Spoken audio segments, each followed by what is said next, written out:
পটুয়াখালীর কুয়াকাটা সৈকতের পাশে অবহেলায় পড়ে আছে প্রায় ২৩৮ বছরের পুরনো একটি প্রাচীন পালতোলা নৌকা। অযত্ন আর অবহেলায় দিন দিন ক্ষয় হয়ে যাচ্ছে প্রত্নতাত্ত্বিক এই নিদর্শনটি।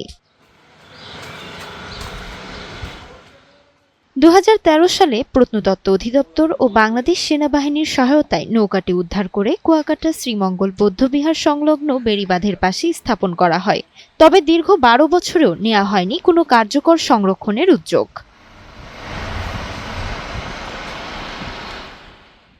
২০১২ সালে জেলেদের মাধ্যমে প্রথম নৌকাটি নজরে আসে। কুয়াকাটা সৈকতের 0 পয়েন্ট থেকে প্রায় ৩ কিলোমিটার দূরে বালুর নিচে এটি ছিল।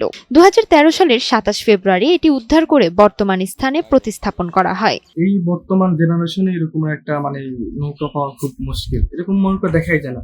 আছে ছোট ট্রলার, আছে নৌকা, ২০০ বছরের পুরনো নৌকা দেখার সৌভাগ্য সবার হয় না। তো আমি আশাবাদী যে আপনারা যারা আসেন নাই তারা অবশ্যই এখানে আসবেন। ২০০ বছর পুরনো একটি নৌকা, এটা দেখে আমার অত্যন্ত ভালো লেগেছে। আপনারা যারা দেখেন নেই, আপনারা অবশ্যই এসে দেখবেন। ৭২ ফুট দৈর্ঘ্য, ২৪ ফুট প্রস্থ এবং প্রায় ৯০ টন ওজনের এই নৌকাটি ২ শতাধিক বছরের পুরনো বলে ধারণা করা হচ্ছে। প্রত্নতত্ত্ব অধিদপ্তরের মতে এটি রাখাইনদের তৈরি নৌকা হতে পারে। এত একটা অমূল্য সম্পদ, এটা এইরকম ফালাই রাখলে তো এটা আস্তে আস্তে নষ্ট হয়ে যাবে। ২০০ বছরের পুরনো রাখাইনের আমরা নৌকাটি দেখলাম, এটা অনেক ভালো লাগছে। আরো যদি সংরক্ষণ করা হয় তাহলে আরো ভালো লাগতো।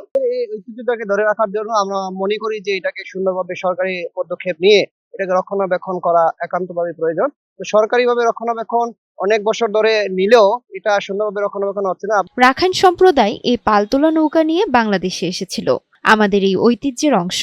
তাই এটি সংরক্ষণ করার জন্য সরকারিভাবে উদ্যোগ নেওয়া একান্ত প্রয়োজন, বললেন এই কর্মকর্তা। আমরা একটা কর্মপরিকল্পনা প্রেরণ করেছি আঞ্চলিক কার্যালয় হয়ে অধিদপ্তরে।